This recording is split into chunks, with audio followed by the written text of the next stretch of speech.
নমস্কাৰ বন্ধু বান্ধৱীসকল আপোনালোক সকলোকে মই সুৰজ ছেত্ৰীয়ে পুনৰবাৰ টিপছ অসম ইউটিউব চেনেলটোলৈ স্বাগতম জনাইছোঁ বন্ধু বান্ধৱীসকল যদি আপোনালোকে কুকুৰা পালন কৰিম বুলি ভাবি আছে তেনেহলে এই 6টা কথা নজনাকৈ আপোনালোকে কেতিয়াও কুকুৰা পালন নকৰিব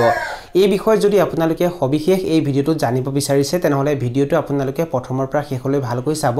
আৰু যদি আপোনালোকে এই চেনেলটোত প্ৰথমবাৰ আহিছে তেনেহলে চেনেলটো সাবস্ক্ৰাইব কৰি ওচৰতে থকা বেল ঘণ্টিটো প্ৰেছ কৰি দিব চাওক বন্ধু বান্ধৱীসকল যদি আপোনালোকে কুকুৰা পালন কৰিম বুলি ভাবিছে তেনেহলে কুকুৰাৰ গৰালটো আপোনালোকে এনেকৈ নিৰ্মাণ কৰিব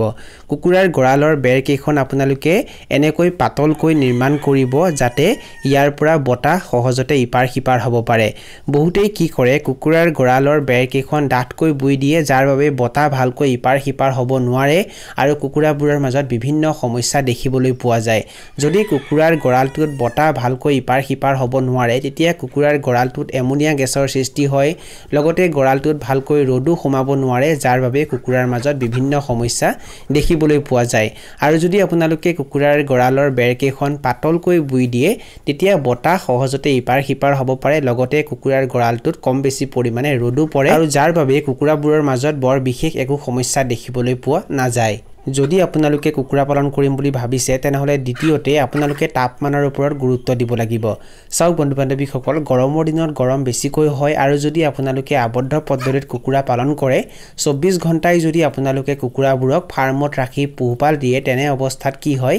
গৰমৰ দিনত গৰম বেছিকৈ হয় আৰু কুকুৰাবোৰে সহ্য কৰিব নোৱাৰে আৰু ইয়াৰ বাবে কুকুৰাবোৰৰ মৃত্যু হয় লগতে সিহঁতৰ ওজনো ভালকৈ বৃদ্ধি নহয় কিয়নো গৰম বেছিকৈ হলে সিহঁতৰ ষ্ট্ৰেছ বেছিকৈ হয় যাৰ বাবে সিহঁতে ভালকৈ দানা পানী খাবলৈ নিবিচাৰে সেই কাৰণে আপোনালোকে কি কৰিব লাগিব জানেনে আপোনালোকে কুকুৰাৰ গৰালটোৰ চালিত স্প্ৰিংকলাৰৰ ব্যৱস্থা কৰিব লাগিব ওপৰত পানী দিয়াৰ ব্যৱস্থা কৰিব লাগিব বা আপোনালোকে কুকুৰাৰ গৰালটোত ফেনৰ ব্যৱস্থা কৰিব লাগিব আৰু ঠাণ্ডা দিনত তাপমান কমি থাকে আৰু সেইখিনি সময় যাতে কুকুৰাবোৰক ঠাণ্ডা নালাগে তাৰ কাৰণে সিহঁতক আপোনালোকে হিট দিয়াৰ ব্যৱস্থা কৰিব লাগিব যদি আপোনালোকে কুকুৰা পালন কৰিম বুলি ভাবিছে তেনেহলে তৃতীয়তে আপোনালোকে লিটাৰ মেনেজমেন্টৰ ওপৰত গুৰুত্ব দিব লাগিব চাওক বন্ধু বান্ধৱীসকল যদি আপোনালোকে কুকুৰা পালন কৰে তেনেহলে কুকুৰাবোৰৰ কিমান মৃত্যু হ'ব মৰ্টেলিটি কিমান হ'ব হেতু এইটো কথাৰ ওপৰত নিৰ্ভৰ কৰিব যে আপোনালোকে লিটাৰ মেনেজমেন্ট কেনেকৈ কৰিছে যদি আপোনালোকে ভালকৈ লিটাৰ মেনেজমেন্ট কৰে তেতিয়া কুকুৰাবোৰৰ বেছিকৈ মৃত্যু নহয় আৰু যদি আপোনালোকৰ লিটাৰ মেনেজমেন্ট বেয়া হয় তেতিয়া কুকুৰাৰ মাজত বিভিন্ন সমস্যা দেখিবলৈ পোৱা যায় আৰু মৰ্টেলিটিও বেছিকৈ হয়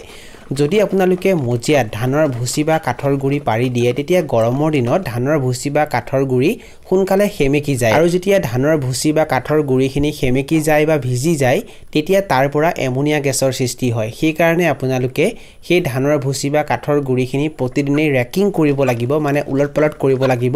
যাতে তাৰ পৰা এমোনিয়া গেছৰ সৃষ্টি নহয় আৰু সেই ধানৰ ভুচি বা কাঠৰ গুৰিখিনি আপোনালোকে গৰমৰ দিনত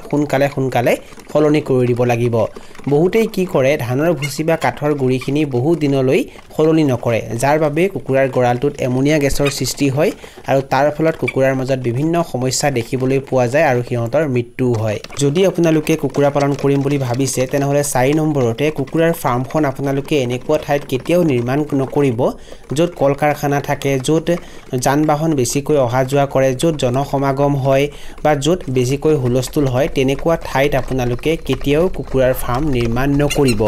যদি আপোনালোকে এনেকুৱা ঠাইত কুকুৰাৰ ফাৰ্মখন নিৰ্মাণ কৰে তেতিয়া কুকুৰাবোৰৰ উৎপাদন ক্ষমতা কমি যায় যদি কুকুৰাবোৰক আপোনালোকে কণী উৎপাদনৰ কাৰণে পালন কৰিছে তেনেহলে সিহঁতৰ কণীৰ উৎপাদন ক্ষমতা কমি যায় যদি আপোনালোকে সিহঁতক মাংস উৎপাদনৰ কাৰণে পালন কৰিছে তেনেহলে সিহঁতে ভালকৈ দানা পানী খাবলৈ নিবিচাৰে যাৰ বাবে সিহঁতৰ ওজন কমি যায় সেই কাৰণে আপোনালোকে কুকুৰাৰ ফাৰ্মখন এনেকুৱা ঠাইত নিৰ্মাণ কৰিব য'ত বেছিকৈ হাই হুলস্থুল নহয় আপোনালোকে শান্ত পৰিৱেশতহে কুকুৰাৰ ফাৰ্ম এখন নিৰ্মাণ কৰিব যদি আপোনালোকে কুকুৰা পালন কৰিম বুলি ভাবিছে তেনেহলে 5 নম্বৰতে কুকুৰাবোৰক ভাল দানা খাবলৈ দিয়াটো অত্যন্ত প্ৰয়োজন ভাল কোম্পানীৰ দানা খাবলৈ দিয়াটো অত্যন্ত প্ৰয়োজন সেই কাৰণে যিটো দানা কুকুৰাৰ কাৰণে ভাল হয় সেই দানাটো আপোনালোকে কুকুৰাবোৰক খাবলৈ দিব আৰু সেই একেটা কোম্পানীৰ দানাই কুকুৰাবোৰক আপোনালোকে বিক্ৰী কৰালৈ খাবলৈ দিব